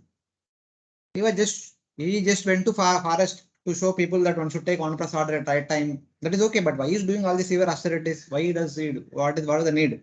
He's already a pure devotee. He can go back to God. What is the problem? Why he has to do all these things? Titikshur yatra vagdanta urdvareta jitanila Ariraadaishu Krishnam Acharat Tapa Uttamam. Maharaja Prthu underwent all these severe austerities in order to control his words and his senses, to refrain from discharging his semen, and to control the life air within his body. All this he did for the satisfaction of Krishna. He had no other purpose. Yeah. So here it said that being tolerant, Titikshu, controlling his words and senses, Yata Vak Danta, controlling sexual impulse and his life airs, Jita Anila. That means he is performing Yama, Niyama, Pranayama, Asana, all these things. Because Vanaprastha means Ashtanga Yoga. And his life airs. His only desire being to worship Krishna in person in the spiritual world. He performed the highest austerities. Achared Tapa Uttamam. He performed the topmost austerities so that he can go to spiritual world quickly, as early as possible by taking shelter of Ashtanga Yoga. No one in scripture said that by doing tapasya, no one can go to back spiritual world. Not like that. When tapasya is coupled with bhakti, one will go back to God immediately. This is called Yoga Mishra Bhakti. They are doing bhakti only by taking shelter of Ashtanga Yoga. This system is explained in the Bhagavad Gita 8th chapter, first few verses. Before 14th verse, verse numbers 8 to 13 talks about Yoga Mishra Bhakti. How by taking shelter of Ashtanga Yoga, a devotee can quickly go back to Godhead. 8th chapter. 8th chapter Bhagavad Gita, Attain the Supreme. Okay. One can, not that. That means just by tapasya one cannot, but bhakti coupled with tapasya one will. So like that, there is Yoga Mishra Bhakti also, and then there is Gnana Mishra Bhakti. That's what we discussed now. Last 2 days we were discussing only. Yeah. Prthu talked about Karma Mishra Bhakti, Kumara has talked about Jnana Mishra Bhakti, and here is doing Yoga Mishra Bhakti. And we as devotees, we are doing Karma Mishra Bhakti. Yeah. Right? Yes. But Krishna said that we are supposed to do Karma Mishra, Jnana Mishra, Yoga Mishra Bhakti. And also We need to mix all, whatever. Huh? No, also Ananya Bhakti. I mean, because since we have all the duties, we do. Ananya Bhakti means we can't do it. If you start doing Ananya Bhakti, who will give you food? तो घर संभालना चाहिए ना, उसके लिए कर्म करना चाहिए, आपको थोड़ा समझना चाहिए, इसलिए भागवत में पढ़ना चाहिए. That is Jnana Mishra Bhakti. So in order to train ourselves, in order to get vairagya, we need to do some Yoga Mishra Bhakti also. थोड़ा सा austerities करना पड़ेगा. So that's why some follow this Chaturmasya Vrata also. In Chaturmasya they eat only one time. Many brahmacharis, they eat only once during Chaturmasya. I want to ask you this. I tried and I failed this. It's okay. If you can do, otherwise. What is the second best? मतलब? एक बार नहीं खाने को होता है शाम No. They take one time grains, and morning and evening they can take milk and fruits. It's not that you should not eat anything else. You can eat Ekadashi Prasad. Non-Ekadashi grain Prasad only once. Brahmacharis take fruit and milk. And some brahmacharis take 4 glasses milk.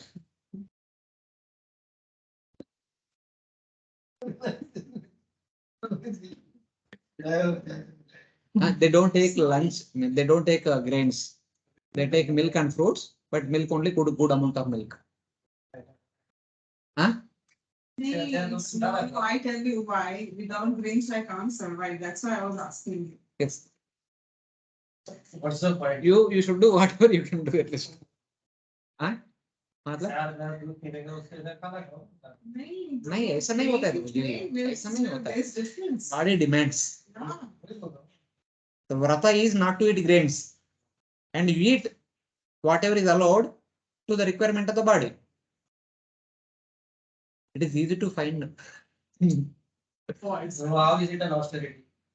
It is austerity only. It is austerity. You know, you give me 4 glasses of milk and 1 roti. I would prefer 1 roti than 4 glasses of milk. I'm telling you, my body needs grains. It is austerity only. See, eating grains is like usual thing, na? Staying away from that is very difficult. You cannot stay away from the grains for one whole month. You can't eat grains means what? In 4 months they follow different pratas, different things. It is a difficult thing. It is not so easy. For me, staying away from sweets is very difficult. I hardly. From sweets. Oh, you love sweets. And it has become like habit, and I'm trying to stay away from them. Yeah, Not like that. You don't understand what it means. You don't know. So it's like that. Because I also ate a lot of sweets. Desiring to worship Lord Krishna directly in the spiritual world, I will do these austerities. This is my vow. So with that determination, he is following Acharat Tapa Uttamam, the highest austerities. Whatever the maximum one can go, that is doing in the very beginning only. He does not want to delay. जितना जल्दी होगा उतना जल्दी निकलना है इधर से. It is also seen that perfect ragatmika bhaktas such as Vishaka and other gopis also performed austerities like this in order to attain Lord Krishna according to Vamana Purana and the Shrutis. And other gopis, they also performed similar austerities in order to attain Lord Krishna.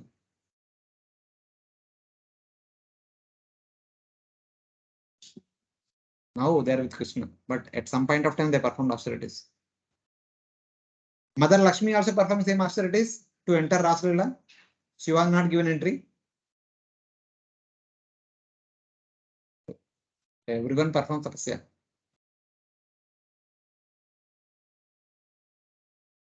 तेन क्रमानुसिद्धेन ध्वस्त कर्मामलाशया प्राणायामै सन्निरुद्धा षड्वर्गाश्चिन्न बंधना.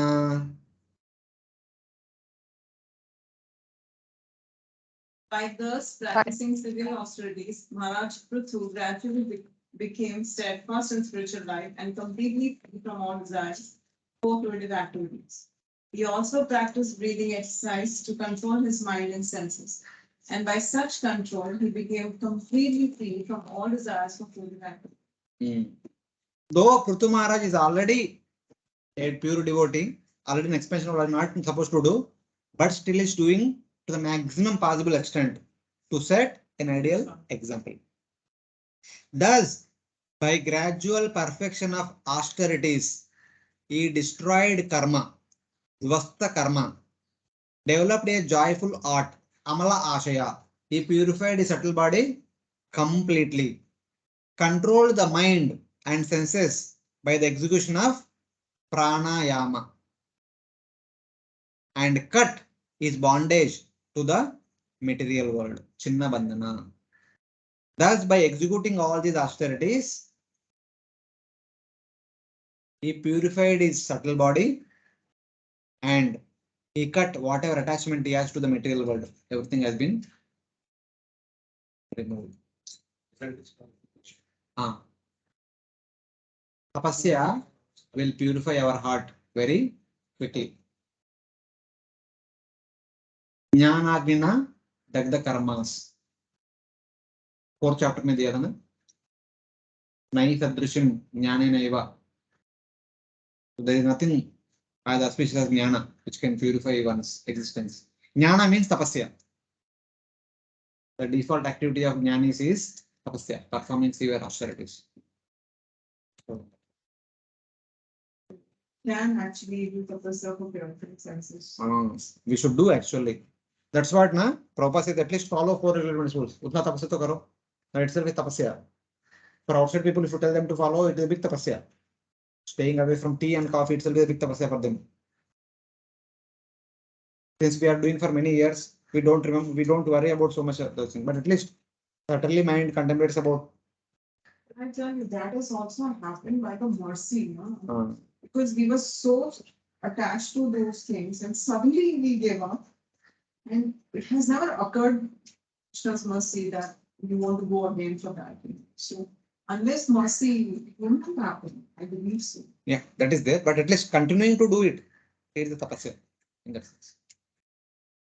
By gradually perfecting that austerity, his mind became joyful, amalashaya. He destroyed his karmas. Thus, he destroyed his karmas means whatever prarabdha, aparabdha is there in his quota, everything has been nullified by this tapasya. Previously, he had already accomplished this by controlling the breath through repeating the mantras concerning the Lord as part of his Bhakti Marga. Of course, Prthu himself is a great devotee. He has no karmas, he has no prarabdha, aprarabdha. Everything is there, not there. Everything is cleared already. But since he is doing it, if anyone does like this, they will destroy their karmas. So destruction of karma means giving up attachment to this material world. Complete vairagya.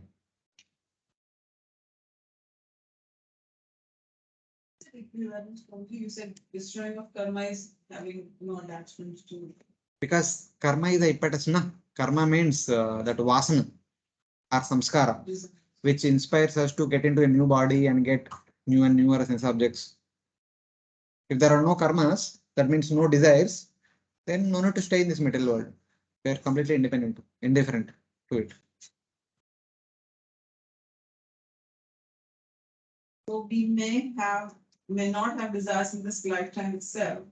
We actually want to wind up. Does this mean that we are winding up the karmas? If we don't have any desires, we are winding up the karmas. If we don't have any material desires, we are winding up the karmas.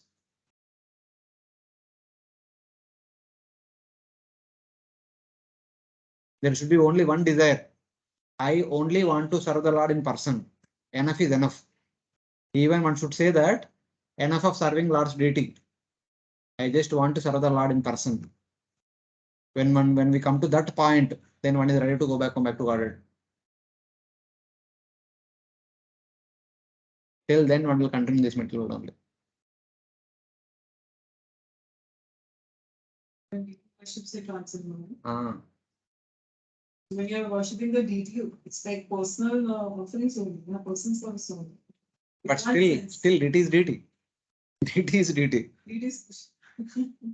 Still, I mean to say that the devotee, when it comes to Bhava Prana platform, they will say that, my dear Lord, I have served you in your deity form, but I want to serve you in your personal form. So that is the natural impetus the devotee will have when they come to the Bhava Prana platform. Especially in Raganuga mode, why would they want to serve the deity continuously? They want to serve the Lord in person only. So it's like that. Ananya Chintayanto Mam Yejana Paripaste. That is the only one desire, no other desire. No desire to get a bungalow in South Mumbai. No desire to get a SUV or something like that. I'm just giving an example.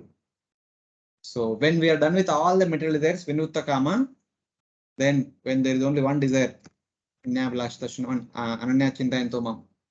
Then with that desire, when we are completely engaged in deity service, saying to the Lord that, Lord, I'm serving you in your deity form, but I want to serve you in personal form also. Please give me that opportunity.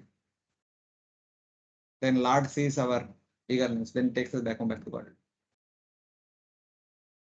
Just one more thing. In the morning lecture, Prthu was mentioning that when you actually serve the Lord or doing even other service, not direct service, it gives you some kind of satisfaction, the real satisfaction. But my question is, at times you don't get that kind of satisfaction, even by serving. But I have some savers, okay? Sometimes it becomes too much to handle also. Sometimes there's a break, So what is that? It's not that I don't want to do it, but it becomes little, tedious at times. Yeah, that is always there. Even for us also same thing sometimes. Because, I mean, sorry to say like this, but sometimes we are doing it as a matter of duty. We have to transcend that platform. We should do it as an object of expression of our love. Same thing Prabhu was telling in the morning, just saying I love you does not fulfill that. Doing something, we have to show that love in activity. So then there is satisfaction. So we do many services because we are supposed to do. That is okay. Whether we get happiness or not, we get tired or not, we are doing as we are supposed to do. But we have to transcend that mode and we have to come to the mode of doing everything out of love. For Lord's pleasure, we are doing it. Whether we may go through difficulty or discomfort, it does not matter.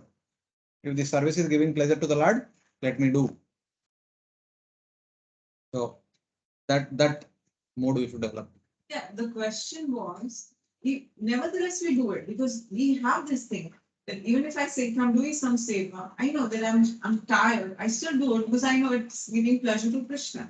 But I'm saying it's not giving pleasure at that time to me. To who? You to me means to whom? Pleasure to the body, pleasure to the body, or pleasure to the mind, or pleasure to the ahankara, or pleasure to the soul. So अभी तो soul से identify हो ही नहीं रहा है. हाँ, इसलिए अभी soul का pleasure मिल रहा है, but he is not identifying, so he does not know. So we are looking for the bodily pleasure or mental pleasure. So bhakti is not meant for that. So it will come, not come, does not matter. करते रहने का. So that's what we said in the previous chapters also. When we do service, when the Paramatma is pleased, then Atma is pleased. Then everything else will be pleased. So time लगता है because as of now everything is not in pure state, so they do not experience that pleasure in the contaminated state. So they relate to material pleasure so much than spiritual pleasure. सभी ने ये absolute experience नहीं किया. No, They hey, have but experience. we need to continue. So we need to continue. I'm asking you. Sanat Kumaro Bhagavan Yada Hadhyatmikam Param Yogam Teneva Purusham Abhajat Purusharshabha.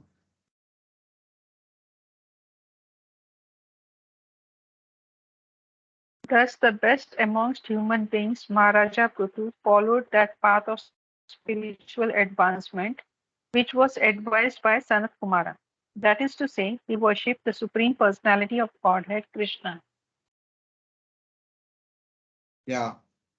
So Sanat Kumara at the end they told that Itpada Pankaja Palasha Vilasha Bhaktya Karma Shreyam Grata Mudgate Anti Santa Tadvanna Riktamatayo Eto Viruddha Shroto Ganas Tamaranam Bhaja Vasudeva.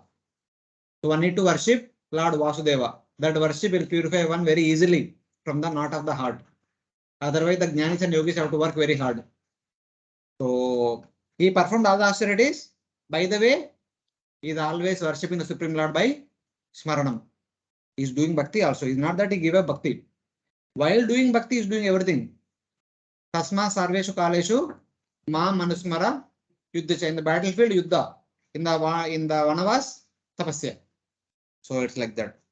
The best of men, Purusharshabha, worshipped the Supreme Lord, Purusham Abhajat, by the highest process, Tameva Paramam, called Adhyatma Yoga, Bhakti Yoga. What kind of bhakti is doing? Highest process. Smaranatmika Bhakti is the highest form of bhakti. Within one's mind, always contemplating about the Lord's pastimes. That is the topmost form of bhakti. Smaranam. Shravanam, then Kirtanam, then Smaranam. Smaranam is the topmost form of bhakti. He is doing that. Which Sanat Kumara had taught. Sanat Kumara, which he spoke in the last two verses, that he executed with the complete concentration. Sanat Kumara's being Brahmavadis, when they realized after going to Vaikuntha, when they realized the form of the Lord, that's after that they became like this, right? Or they're still Brahmavadi? No, not like that. Their occupation is Brahmavada. At the core of the heart, they are pure devotees.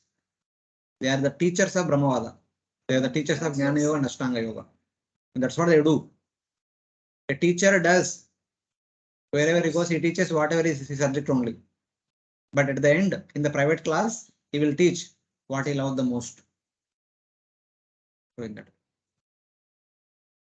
Unlike Narad, Narad is always teaching Bhakti. Because he is a teacher of Bhakti. He is a teacher of Bhakti only. So he will teach about Bhakti only wherever he goes.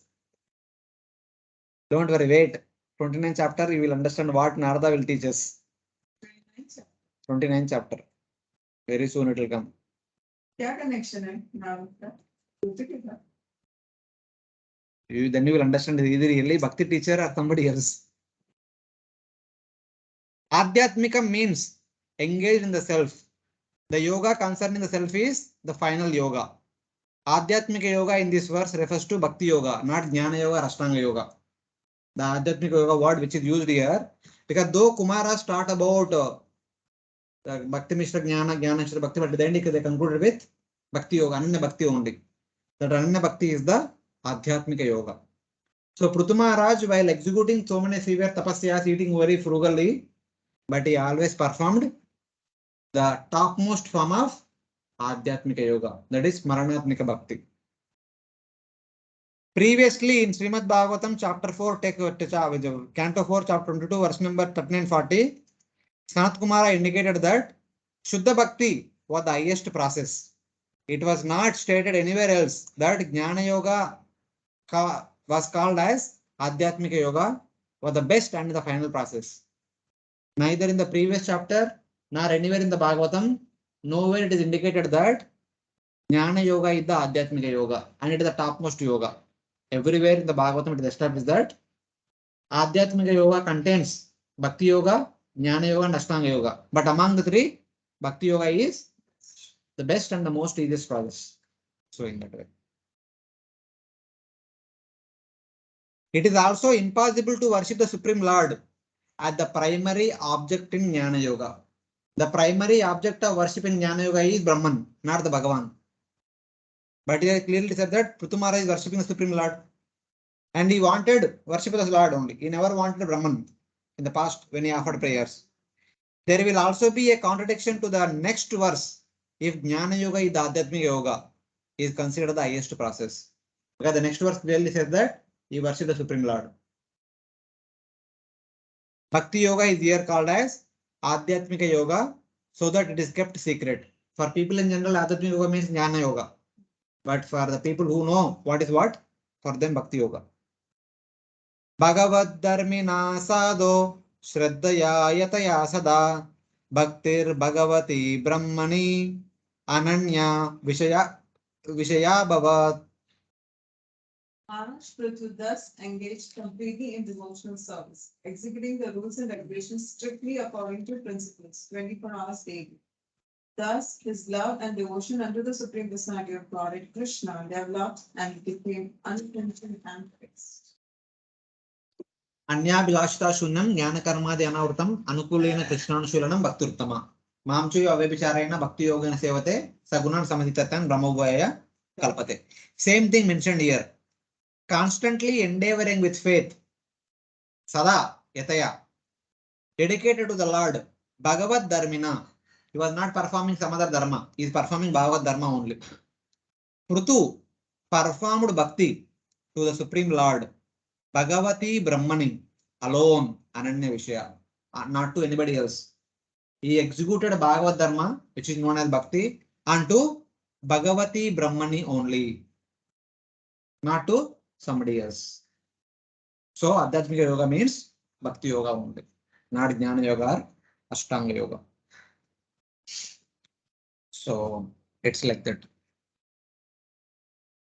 So even while executing all the severe austerities, which may seem to be impractical, which may seem to be not necessary, but at the core of the heart, you are continuously meditating on the Supreme Lord only. Then, while executing like that, the Ashtanga Yoga, step by step, Yama, Niyama, Asana, Pranayama, Pratyahara, Dharana, Dhyana. This is Dharana, Dhyana. He comes to the platform of Samadhi. Then by taking shelter of Shashchakra Yoga, he will give up the body. Step by step. That is mentioned in the future verses. Tasyanaya Bhagavata Parikarma Shuddha Sattvatmanastad Anu Shamasham Shamsmara Narupurtya Jnanam Viraktimad Abun Nishitena Yena Chicheda Samshaya Padam Nijajiva Kosham. By regularly discharging devotional service, Prthu Maharaj became transcendental in mind and could therefore constantly think of the lotus feet of the Lord. Because of this, he became completely detached and attained perfect knowledge by which he could transcend all doubt. Thus, he was freed from the clutches of false ego and the material conception of life. Yeah. So slowly, he has given up the material conception of the life after perfecting Ashtanga Yoga. By bhakti, filled with continual remembrance of the Lord, Anusmaranam. Okay. King Prthu, his mind becoming Shuddha Sattva by devotional service, developed intense jnana endowed with detachment, by which he destroyed the subtle body, which was a cause of doubt for Prthu.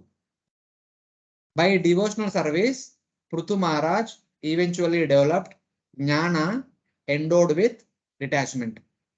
Nischitena viraktimat jnanam abhut. Vasudeve Bhagavati Bhakti Yoga Prayojita Janayati Ashu Vairagyam Jnanam Cha Ahetukam. By executing Bhakti unto Lord Vasudeva, one eventually will develop Jnana and Vairagya. With the development of Jnana and Vairagya, one will destroy the subtle body. The subtle body will be destroyed. Then one becomes Mukta Jiva. Jivan Mukta. So that is what happened to Prthu. As you're saying, Prabhuji, here he's performing devotional service that is only on the platform. Smaranam. Remembering the Smaranam. Yeah. Smaranam. Because this throughout the day is performing austerities only. But in the core of the heart is meditating on Lord's pastimes. Smarana. Narada Pancharatra says, all the siddhis headed by liberation and all astonishing material pleasures follow after the great goddess Hari Bhakti like fearful maid servants. When one practices Bhakti Yoga seriously, all other Shaktis will follow after Bhakti Devi and they become the maid servants of Bhakti Yogi, Bhakti Devi. So they all came to Prthu, all siddhis. Hari Bhakti Mahadevya Sarva Mukti Adi Siddhaya Bhuktyas Chadbhutas Tasya Chetikatvad Anuvrata. All Ashasiddhis, the perfections of karma, jnana, yoga, every Shakti came to Prthu. My dear Prthu, thank you very much. Your actual perfection, we are all at your disposal. Utilize us whatever you want.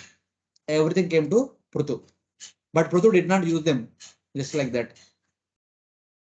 Because Prthu is not interested in the siddhis and other things of this world.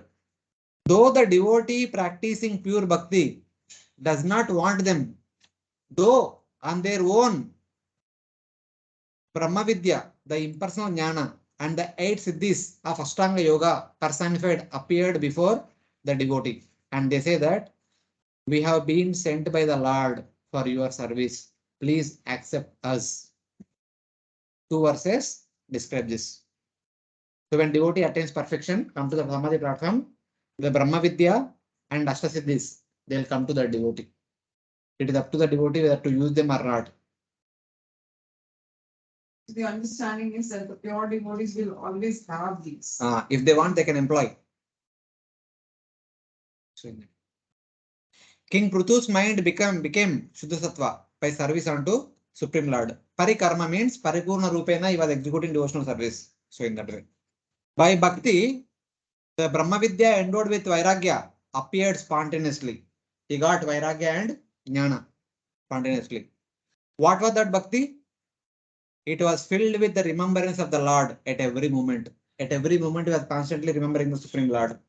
He may not be hearing so much, he may not be chanting so much, but he was constantly remembering the Supreme Lord, Nama, Rupa, Kundalila. That is more practical for the people to do in that state. Even though the person practicing Shuddha Bhakti, like Chataka bird, tastes the sweetness of Bhakti alone and does not accept Brahma Vidya. Chataka bird only tastes the rainwater. It does not take water from the pond. Even though water is there so much abundantly around it, but it will not take. It will only wait for rainwater. Though it comes to him on its own, though Brahma Vidya comes on its own, the destruction of his subtle body, a result of Brahma Vidya, takes place by Bhakti alone, without seeking it. Though the Ashasiddhis will come, Brahma Vidya will come, but just a pure devotee like a Chataka bird will not take them. It has been said that Jarayati Ashuya Kosham Nigirna Manilo Yata. Bhakti quickly destroys the subtle body, just as the digestive fire consumes food. So even the Jnana also destroys. Jnana also destroys the subtle body, but Bhakti also destroys it on its own. Just as a person sometimes takes some medicine to help quickly digest the food, even though the digestive fire will also digest the food. Example is given. Sometimes, though digestive fire also digests the food, but if the person want to digest the food quickly, they'll take some medicine, some pills, some what we can say, laxative or some the which pause in the process, some kind of thing. So King Prthu, being anxious to attain direct service to the Lord in Lord's abode and unable to tolerate the delay, performed Brahma Jnana, performed Ashtanga Yoga to destroy his subtle body. He is practicing Bhakti. Bhakti can destroy subtle body. Bhakti can avoid entry into spiritual world, but he is not able to tolerate the delay. I don't want to wait.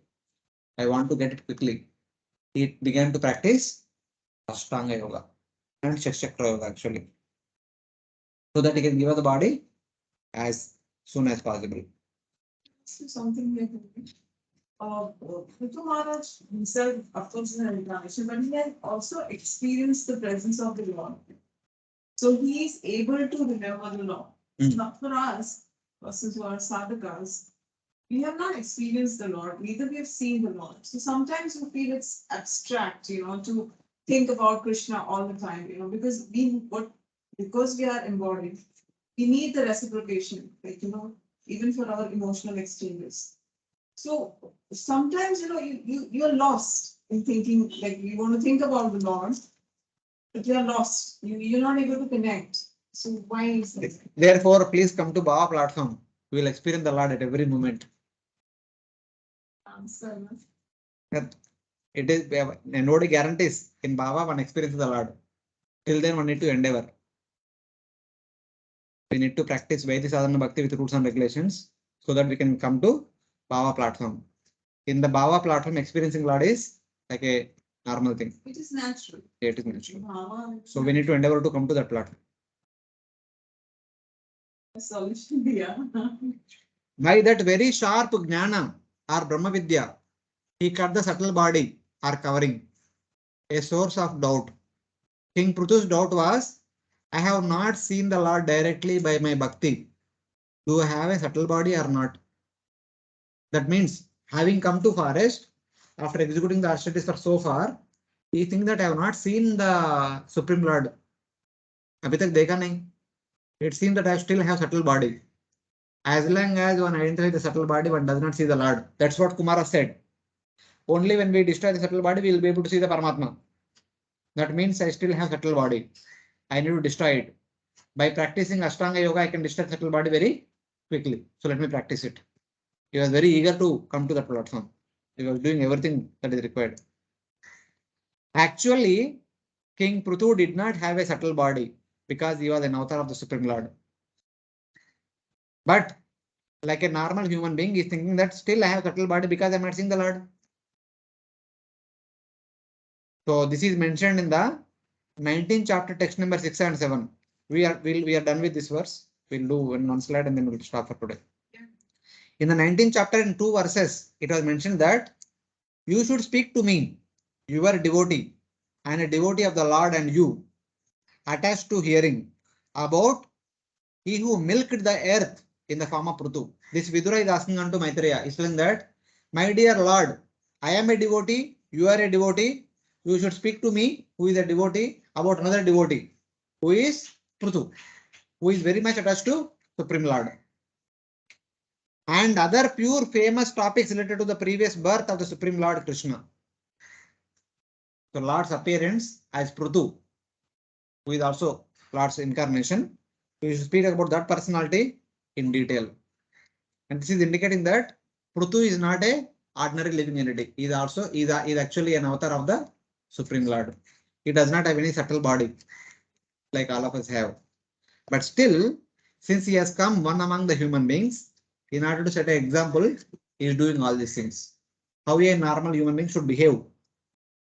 In order to achieve the Lord very quickly, they should behave like this. That is the indication. So then, in the same 19th chapter later on, it said that we should not show anger to Indra. When Lord Vishnu appeared, 19th chapter, no, Brahma was speaking to King Prthu. He says that, my dear Prthu, you should not show anger to Indra, since he is not different from you. Good fortune to both of you, who are the forms of the Supreme Lord. Both of you are Uttama Shloka Vigrahau. Both of you are manifestation of Lord Uttama Shloka. Both of you are his avatars only. So these are the 2 verses which showed that Prthu is not a normal human being, the avatar in that way. King Prthu's desire to give up his body by Ashtanga Yoga is only showing the greatness of his devotion, in which he thinks himself as an ordinary person. He is not an ordinary person, but he is thinking himself as an ordinary person, and is taking shelter of Chakra Yoga so that he can give up the body as soon as possible. So that was the whole thought process. So next week we'll continue with verse number 12. We'll stop here. So Hare Krishna, thank you very much for joining. Any questions from the devotees online? No. Durgadas Prabhu, Vijayalakshmi Mataji and Preeti Shah, I mean, No, Preeti Naika Prabhuji. Mataji. No, Prabhuji. No Mataji, no questions? No. Okay. Thank you for joining today. Hare Krishna. Hare Krishna. So we'll stop here for today.